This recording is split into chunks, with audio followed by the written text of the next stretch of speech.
I just need to know, there's a text chain going on between all of the women in the cast of this movie. What was the most recent topic of conversation in this text chain? What we were going to wear today. I was going to wear a dress fully made of tampons. Yep, she was. There's proof on And the phone. they disapproved. So it was successful. Yeah. Everyone We're was all great. wearing Stopped the tampons. madness. Yes. Gary, you recall first hearing about this idea and what you thought, gut reaction? Yes, I remember Jerry called, yes, Yes, I do. Jerry Weintraub, who's I've known for years and I don't know if you guys have ever had the pleasure of meeting Jerry. He's no longer with us, but he called and says, I got this idea, I got to present to you. I was like, all right. And then, as it would be, that Gary and Stephen and Jerry were in the room, and I honestly didn't think it would work or get made. I thought it was a fun idea. I said, but if you do it, let's just get the Yen character back, because we need a gymnast. That's true. But I didn't think at that time that it would get made. It was like a year and a half-ish later that a script did appear. How many hours of phone conversations did you insist on having with George Clooney to really delve into the brother-sister relationship between Danny and Debbie, get the backstory just right? Many. Well, they grew up together. We so grew up they- together, yes. Thank you, Paulson. Yes. She was there. I was there too. It's weird. Yeah, but isn't it interesting that, you're saying like 2 or 3 years ago this seemed like an impossibility. Right. Like, how could you possibly get this made? Oh, yeah. And it's so great that it's being released now when you go, well, of course. It's a lot has shifted, I think. There are more of courses now than there were then. Yeah. Yeah. Kate, what are your recollections of both paging through the I script? have early onset dementia, so I will try. Humor me. This is hard for me. I want to know about first paging through the script for the first time and seeing entire scenes with 8 women fully formed together, and then what it was like to actually be on the set filming it in such a way. Well, you read this. You don't read the script cold. You read the script with the kind of the pedigree and the legacy of the movies, which Gary knew absolutely, inside out, and me having had a working relationship with Soderbergh and knowing that Sandy was going to be in it, I kind of could already see the tone.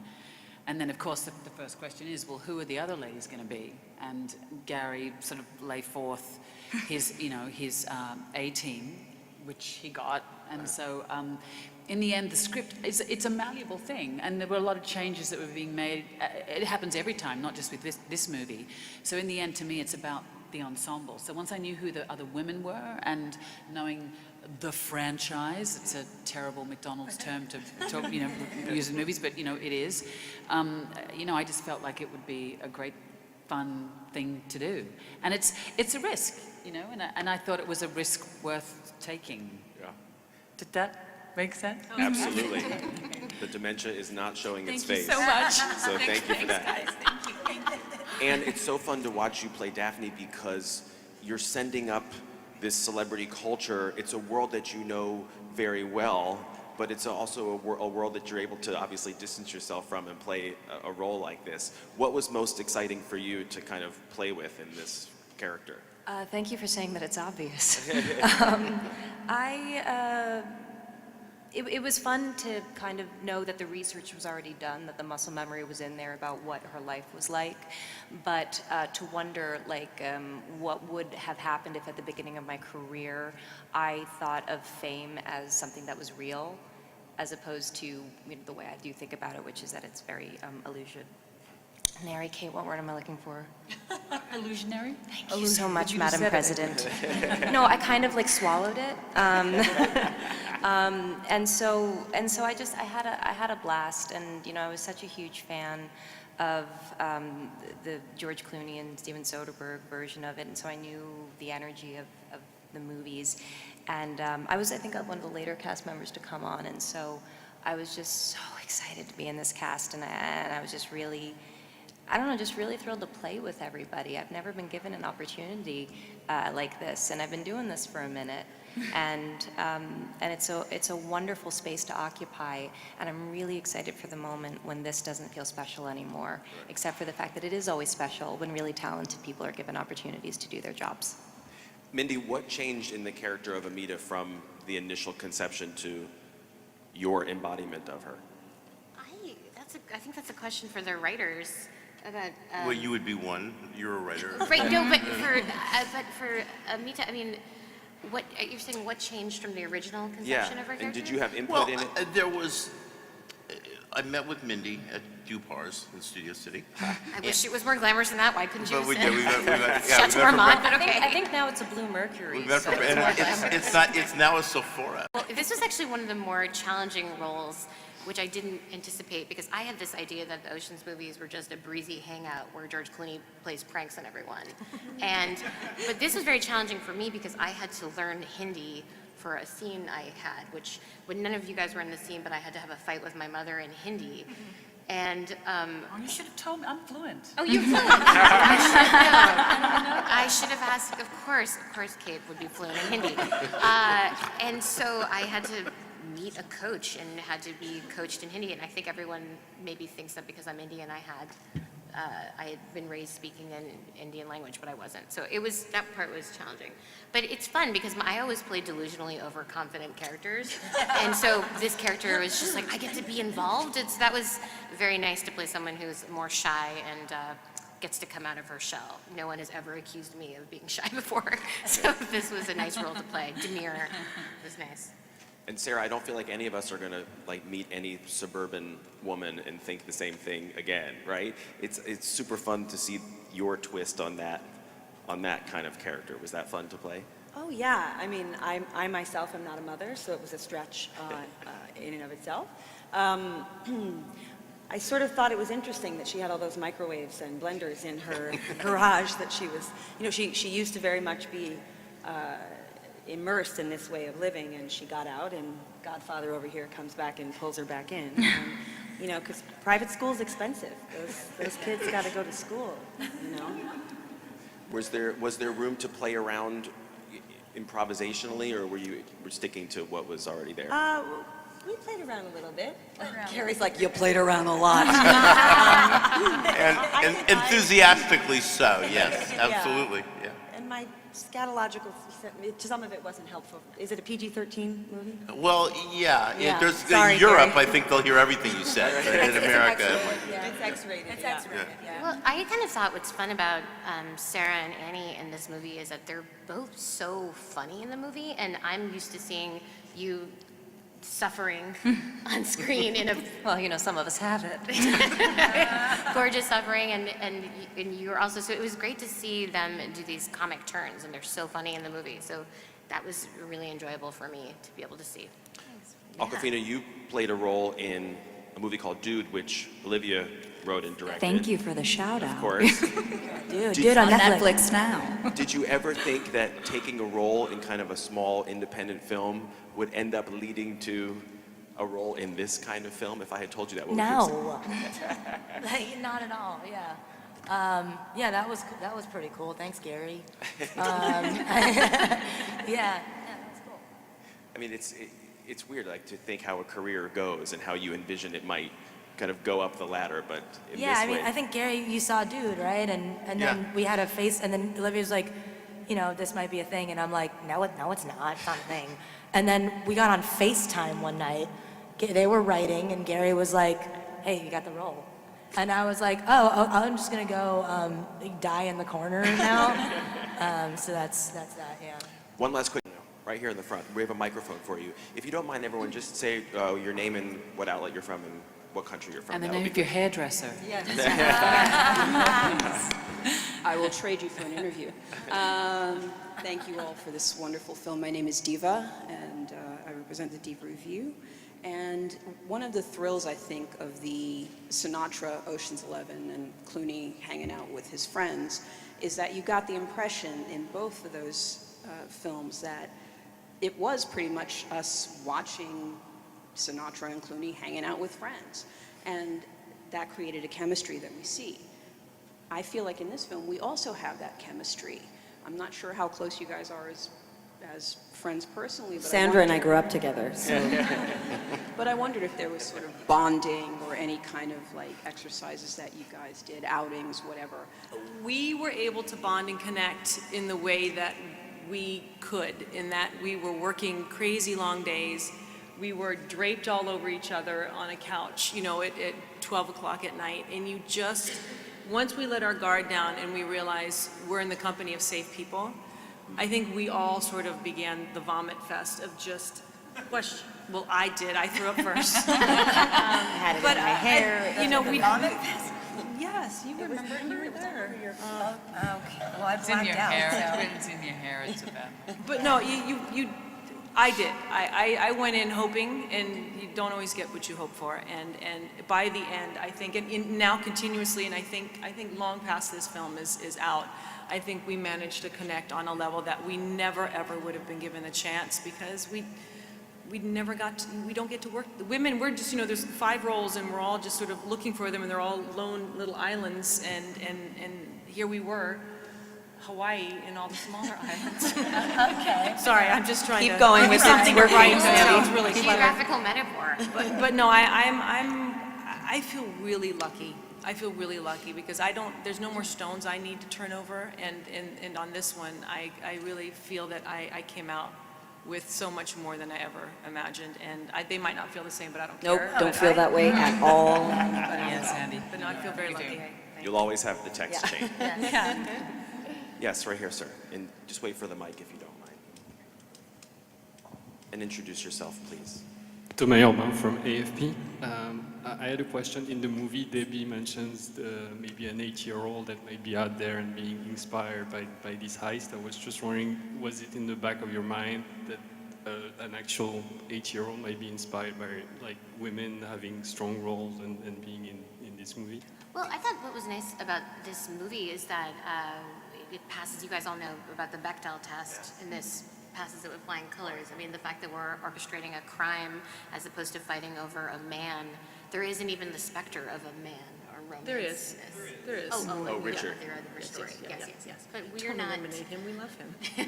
But I try not to do spoilers, but our conversations are not about that. And I think that's really exciting. But it also got to be very glamorous in the movie as well, which was just so unusual and a lot of fun.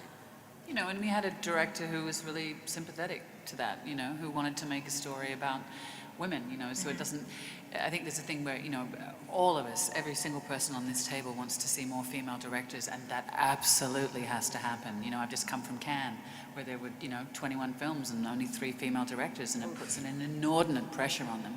But here, we have a director who really loves women and wanted to make a story where women could do their stuff, and, you know, and so that's also fantastic. And Thank you. And you can't underestimate the power of visual representation.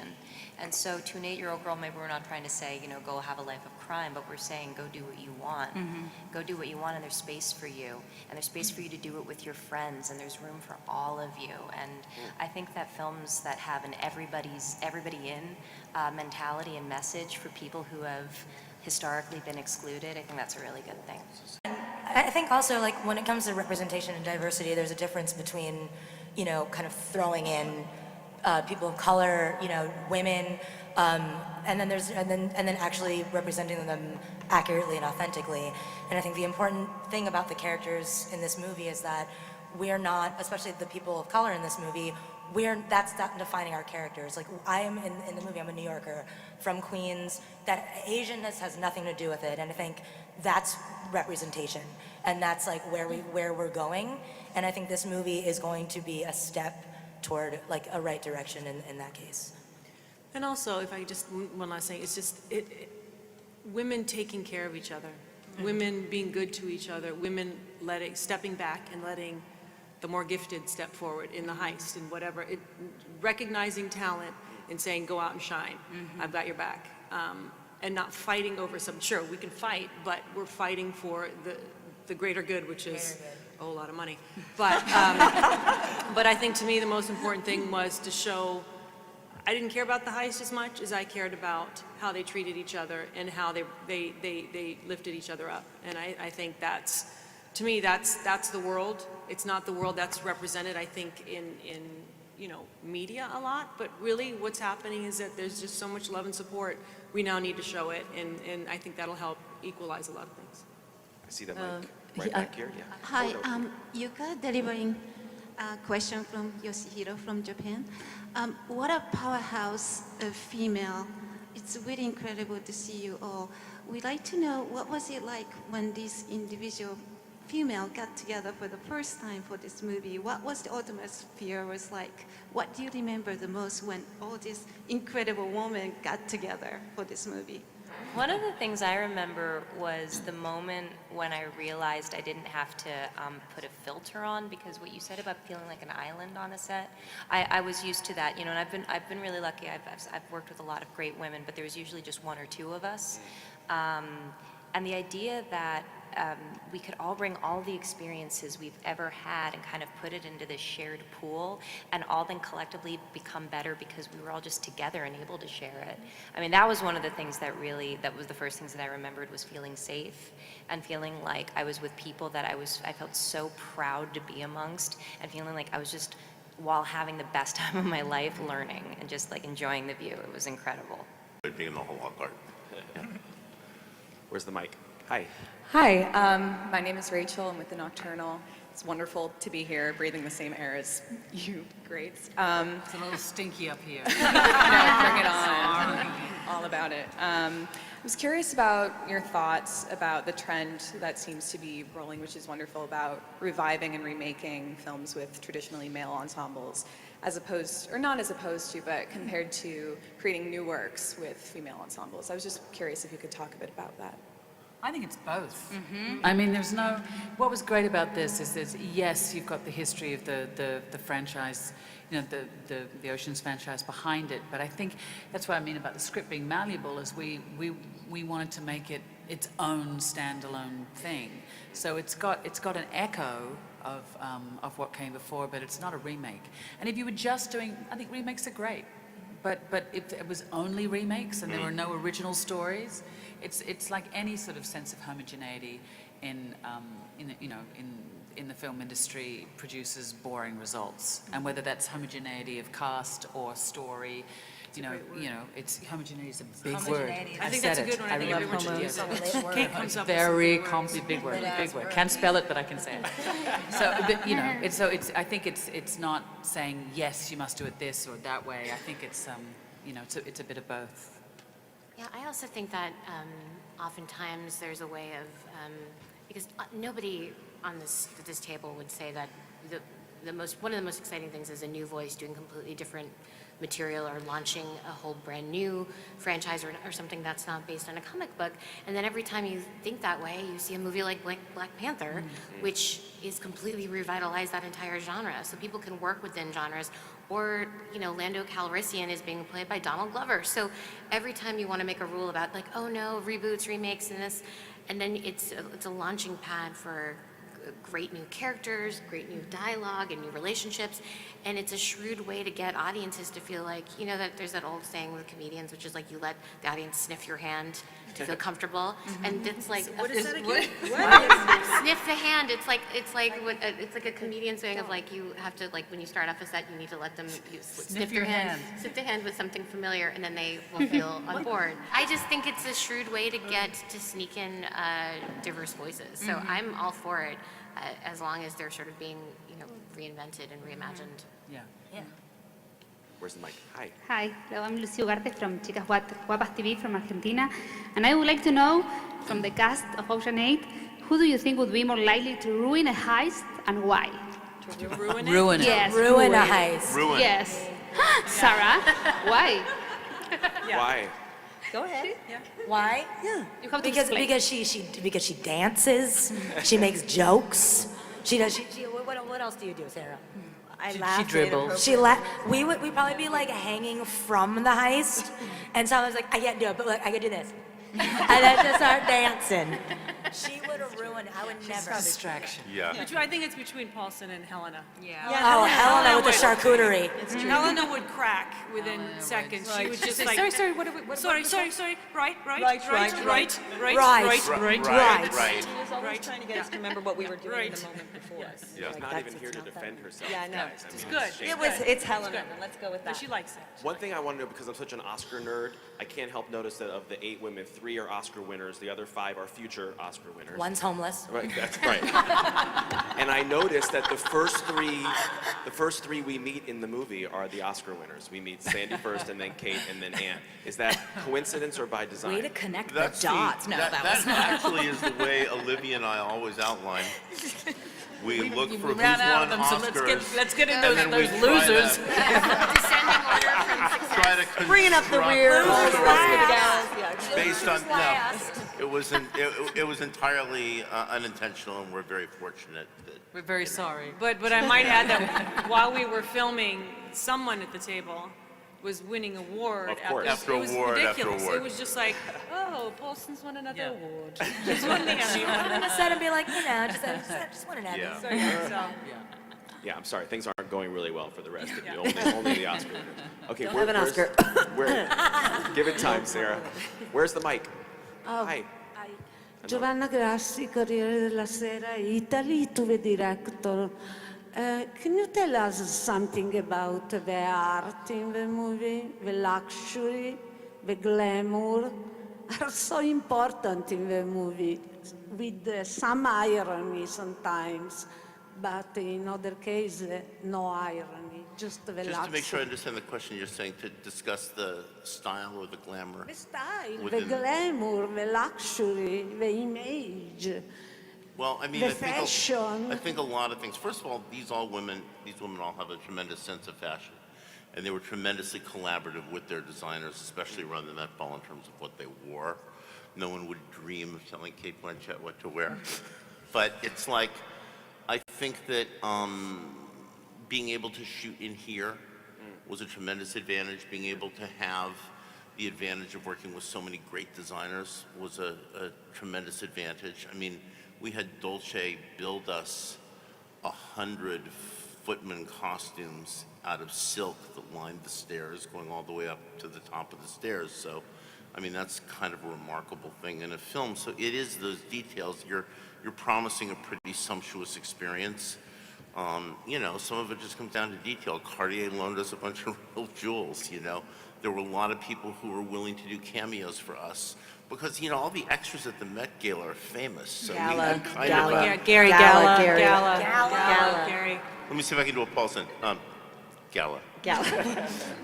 But yeah, it was, you know, but it was, you know, it came down to a lot of that detail. But I mean, it's a huge shout out to Sarah Edwards, who Yes, the costume absolutely. designer. I mean, another costume designer fell out at the 11th hour, and she had to costume all of us distinctively. I mean, and she literally worked Her tail off. 50 hours a day. And it was that thing where every single morning, when anyone walked out of the trailer, it was a kind of like, oh my God. I mean, I personally wanted to wear everything Cate was wearing. So did everybody else. We all wanted Kate. My Spanx included. Get your Spanx. And Sandy you had a wouldn't great wanna wear coat Spanx. that I wanted. Lightly and- used. Yeah. But, it was- Kate's right. I mean, Sarah did this She's with incredible. 3 Yeah. weeks prep. And I don't think any of us have ever seen someone do the job better. I've never seen anyone do the job better. Yeah, she was She's tireless. a You know, genius. I mean, sometimes when people have such a short amount of time, they can go into lockdown. Yeah. She was the most collaborative, creative, open-minded costume designer with such flair, you know, that I think I've ever encountered. It was While an remaining impossible kind. task. yeah.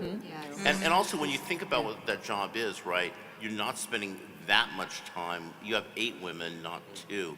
And so she has to create 8 distinct individual characters, all of whom have to be defined realistically, subtly, with style. But like with 7, I mean, each of us had about 60 different changes. Yeah, yeah, it's remarkable. Yeah. She's unbelievable. Yeah. She worked very closely with the designers as well, and the designers